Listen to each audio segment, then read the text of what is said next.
I today update to the teardown of the Accumetrics VerifyNow system, because some people did comment that really there was not enough ICs on the top layer of the board, and probably we had both side load of ICs. So we will check it today. To save some time, I did already undo the screws on the connectors. And by the way, I am shooting today with my new, second-hand Panasonic camera. So let me figure out the maximum level of zoom, like so. It is not too bad, I guess. So let's just pop out the measuring unit, like previously, and remove the main board. Some bonding wires to undo here.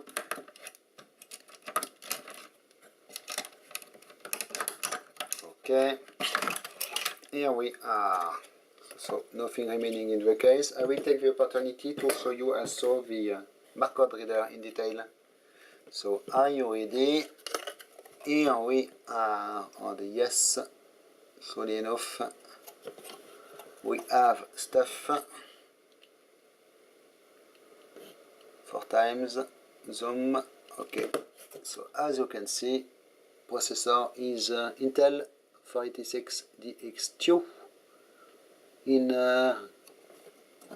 black body surface mount package, not very usual.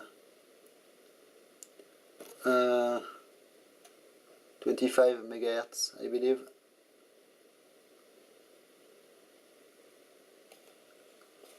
Some big lattice chips here, ISPL, LSI, so must be some kind of north and south bridge.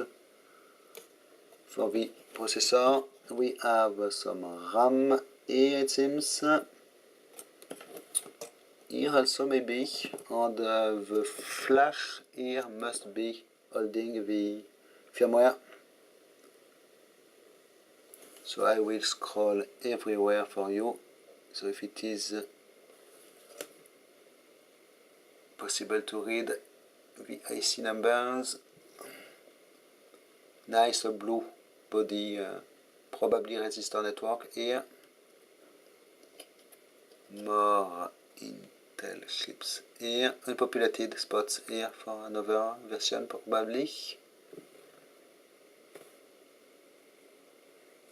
It is a good old time when processors did not need an heatsink.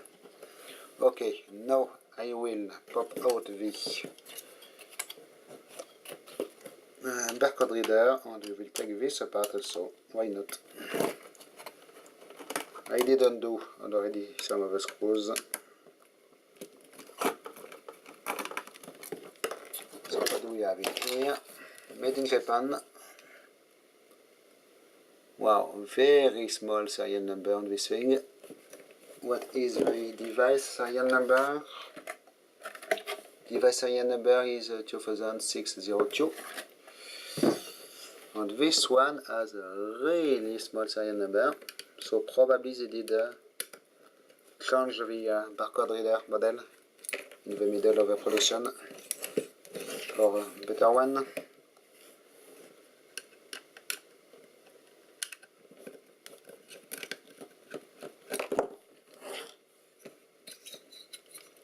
So here is what we have.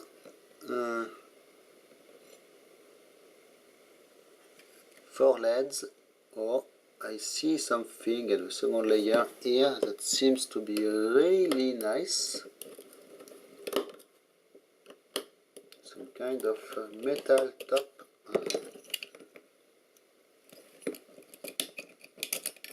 Okay, I see. So let me see if it will go. Oh no, I was thinking about a nice IC with built-in heatsink, but not. It is just a piezo speaker, and you can see we have here the optical piece that with a mirror and our sensor, LCD, CCD sensor, excuse me. scanner sensor, just like a regular scanner. So it is a line of CCDs, not a matrix. And little light pipe here to diffuse the light from the LEDs, which are probably red LEDs. Okay, quite interesting. So I will not make the same mistake and I will undo it completely.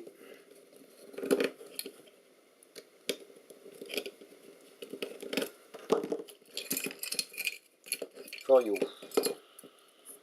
Here is the other side. Oh, it looks like we have two colors LED here. Yes, shining through this little window here. So in this application it has no purpose, maybe in other devices it will allow to read to see the status of the barcode reader. So maybe with this model number it may be possible to find a data sheet on how to interface it and use it, because it does not seem to be USB according to the number of wires at least. Okay, so last view at this thing. It is an opportunity to get a better look at this air valves with that code of 2007. I saw better look at the pump.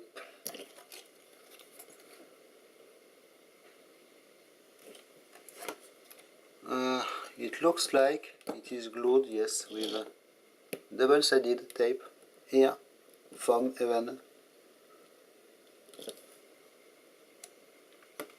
and just a little DC motor with pump attachment on it, but it looks like it is pretty much sealed together and probably not easy to take apart, in particular if we have screws hidden here under. It is really well glued, so I will not mess with this. Some manufacturing codes on the backplate here, and yes, made in USA, USA. Nice gold plated legs on these connectors. Some scrappers like E-West Ben would love it. And apart from this, yes, it is quite well. They did just solder the ICs here with a ground plane to do some heat sinking, but no heat sink, and if you want to replace it, it will be a little bit of a mess to undo. Status LEDs here, and still our very bad Dallas real-time clock. That is a planned outside sounds clock, more or less. Okay, I will leave you with this view of the processing power, and thanks for watching. Stop.